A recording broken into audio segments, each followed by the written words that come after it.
Joining me today on Dolphin Tales, Joseph Hacker. Joe, thanks so much for taking the time to sit here and chat with me here today. Thank you. Yeah, thanks for getting in contact with me. I look forward to the meeting.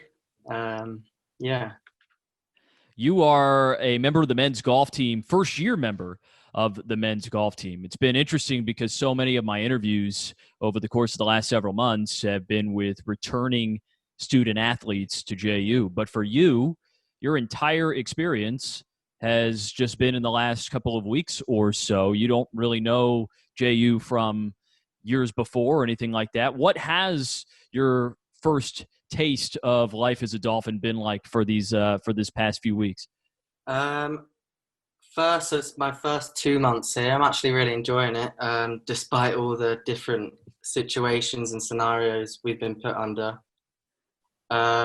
Looking at it from a golfing perspective, I think it's a great place for me to hone my skills in and just really prepare for the future and what it has to hold. Yeah, everything. I can't see any negative things about JU so far, and I'm just looking forward to the spring, to be honest, to get back competing with the team, because obviously our full season got cancelled. Right.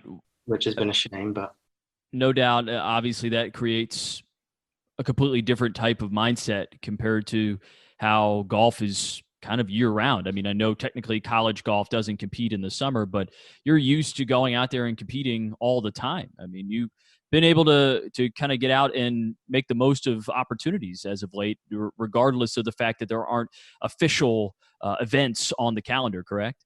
Yeah, exactly. So yeah, it's just been sort of just a turmoil of events this fall. I don't think anyone's really used to it. But yeah, everything's just been cancelled this fall.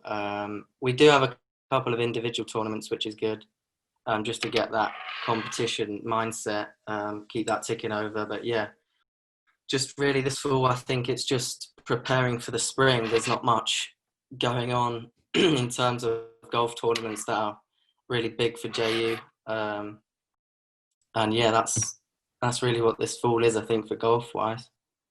How do you get better without the amount of events that you're used to playing or that any college golfer is used to playing at this point in the year? How do you use practice to your advantage?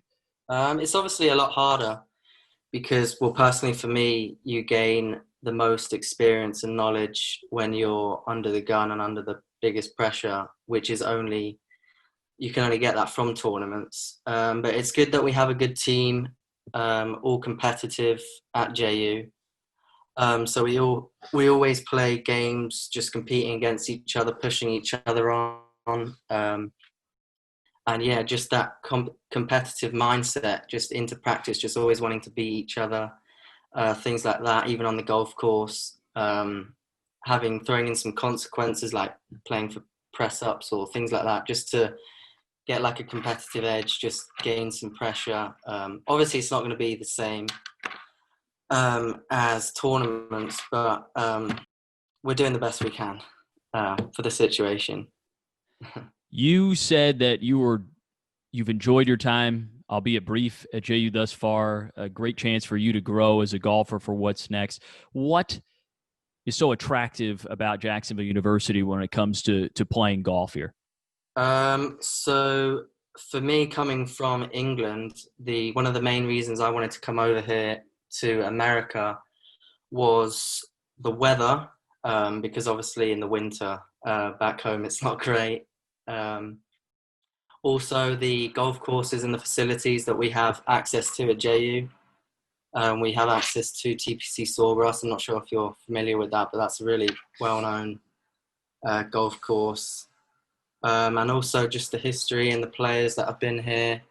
And also the coach, Jamie, he's attracted me. And yeah, I really wanted to work with him. And I just thought that this was a great fit for me. Just quite a smallish university, which sort of suits me. And yeah, Florida, you can't really, especially around the winter months, you can't really beat the weather. So You mentioned TPC Sawgrass. Anybody who lives around here is at least casually familiar with it, and everyone knows the world famous Island 17 Yeah. green. How many balls have you put in the water around on that hole so far? I haven't played that course yet, the stadium. So they have two courses there, but I have had a glimpse of it. It looks daunting. I'm looking forward to playing it hopefully soon. I hope they get it. I hope they get it open for you guys to go around there and take a crack at it, so that you can. I want to hear all about it because you see so many people that try their hand at it and how difficult it is. But Dyes Valley that's no walk in the park either, and of course that's the home to one of the spring events for you all. What do you think about that track? Well, what I've been told is that course is actually in better shape all year round compared to the stadium course. So it's actually always in great condition. We do have a big event there early on in the spring semester. So, it's just a great test, just great to practice your game and test it. And yeah, that whole course is just sets up difficult and challenging, which is good for me because you always want to be pushed and just test your game. You mentioned you are from England. You're from Jersey, an island off the coast of England. What can you tell me about that? What's the pitch if you're the Chamber of Commerce in describing Jersey to us? So Jersey is an island in between England and France. There's a couple of islands there called it's known as the Channel Islands. So Jersey's the biggest island out of those. It's very, very small, 9 by 5 miles wide, maybe 110,000 people. Yeah, it's just really, really small. That's one of the reasons why I sort of wanted to get away from it, because obviously there's only so much you can do there in terms of sport and your level of improvement there. I just sort of wanted to get away from there and just test myself in a bigger ocean, more competition, things like that. But yeah, it's a great place to grow up, things like that. It's it's just quite small. That's So you could run around the whole thing, right? You can, yeah. They do annual walks, things like that. Maybe it takes 15 hours ish to walk it. Okay. 42 miles, I think. That's incredible. What about I got to imagine that there's pretty good wind that you're dealing with trying to play golf maybe on that island. Yeah, so my home course is maybe about 200, 300 feet right on the coast. So it always has at least 20 miles an hour wind that we always have to challenge to. There's always, or not always, it's always a challenging course where I am. It's like a European tour setting, or they used to have a European tour event there. And yeah, anywhere you go really on the island, it's near the ocean, so you're going to get a lot of wind. You just have to find your way to get around it and work with it. What does that, if anything, do to help you in your game? If you're so used to playing with strong winds in any direction, are you able to kind of take that and use it no matter where you're playing?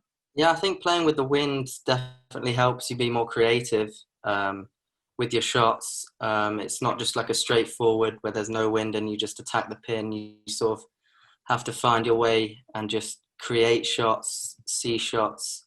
And I think that helps you with your golf game anywhere you go, because you're obviously going to be faced with different situations and things like that where you have to be more imaginative and things like that. Obviously, playing in the wind, you have to keep it quite low.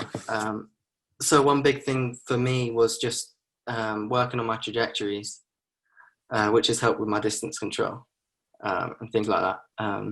But yeah, I think the main thing is just being creative in the wind. So you come over to America. You played a year at Midland Community College, which is in Midland, Texas, for those that don't know. Had you had any experience in the States prior to going to play at Midland? No, I haven't. No, that was sort of my first year in America, American college, things like that. So everything was quite new to me there. And you end up in Texas, of all places. I mean, Yeah, quite the place to land. there was there was two English guys on the team there who were a year older than me, and I knew them from going to competitions in England over the summer and things like that. So I just got talking to them, and they spoke to the coach and said that I was interested in going to America. And yeah, I just spoke to the coach, and he gave me a good offer that I liked, and off I went. What was the most interesting part of your first year in the United States living in Texas? um, I would just say just a huge cultural change Hmm. to what I'm used to. Um, Everything from food to living to just everything. It's just a completely different environment, and I think that has helped me become more of like an all-round person, rather than staying in Jersey and being a bit more narrow-minded. I'm sort of just widened my horizons, and I've just become an all-round better person, I think, from that experience. Have you noticed a change in Jacksonville versus in Midland? Um, Golf-wise, I have, yeah, definitely. I think that because coming from a junior college to a Division One division or school, I think that the competition is a lot higher here. You sort of could get away with iffy tournament results, but you really have to play well here to even finish in the top 15, top 20, which is what I want, because obviously from here stepping up to say the Corn Ferry Tour, the PGA Tour, the European Tour, it becomes that little bit easier. So your goals are professional golf after this. I mean, Yes. where Yeah. I'm always fascinated because at JU we have had quite a few guys go on to play in the different levels of professional golf over the years. How are you? I mean, this is obviously the next step, right? You're at the Division One school, so you're learning there. Where do you see the step coming after that? When do you know that maybe you're ready? So I'll just keep my amateur status for as long as I can. Maybe it depends how well I'm playing after my JU time here. If I feel like my game's ready, I'll turn professional and I'll try to get a tour card or get some invites somewhere. But if I don't feel like I'm ready, I'm just going to keep my amateur status for a year or two and um, just really see how it goes. I think there, or what I've heard from previous people that I've spoke to, it sort of just comes a time where you just feel like you're ready from within. There's like a sense of calmness and things like that. It's hard to describe, but um, I think you only know that yourself when you're ready. So you have a relationship with Ian Woosnam, a former Yeah, winner on the PGA Tour and European Tour. How did that come about? pretty much just from practicing and playing at my home golf club. He's an honorary member there, so I see him a lot over the summer. Um, and he's just took me under his wing, just giving me loads of tips, mentally, physically, on the golf course management, anything really to do with golf. And I'm really intrigued about obviously his experiences, because he's done everything in the game. He's world number one, won the Masters, and things like that. And he's just been a great help just to sort of pick his brain and just get everything I can from him to use that to my advantage, just to become a better person, a better golfer. Do you have a story of maybe some advice that he has given you that stands out? The one thing that he says, or that stuck in my mind, is self-belief. Um, he, from his experiences, I think he tried six or seven times to get his tour card, and he would just keep grinding, going to the Monday qualifying, and he just kept believing that he would eventually get there one day.